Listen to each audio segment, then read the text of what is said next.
مرکز کی انجیل 3 باب 13 آیت سے 19 آیت تک۔ یسوع 12 رسول چنتا ہے۔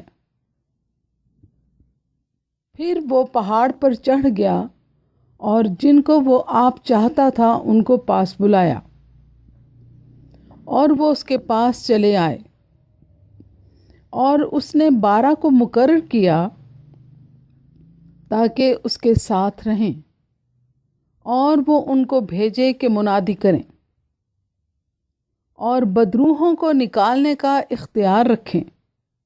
وہ یہ ہیں: شمعون جس کا نام پطرس رکھا، اور زبدی کا بیٹا یعقوب، اور یعقوب کا بھائی یوحنا جن کا نام بوآنرگس یعنی گرج کے بیٹے رکھا، اور اندریاس اور فلپس اور برتلمائی اور متی اور توما اور حلفئی کا بیٹا یعقوب اور تدی اور شمعون کنانی اور یہودا اسکریوتی جس نے اسے پکڑوا بھی دیا۔ پاک کلام کے پڑھے اور سنے جانے پر خدا کی برکت ہو، آمین۔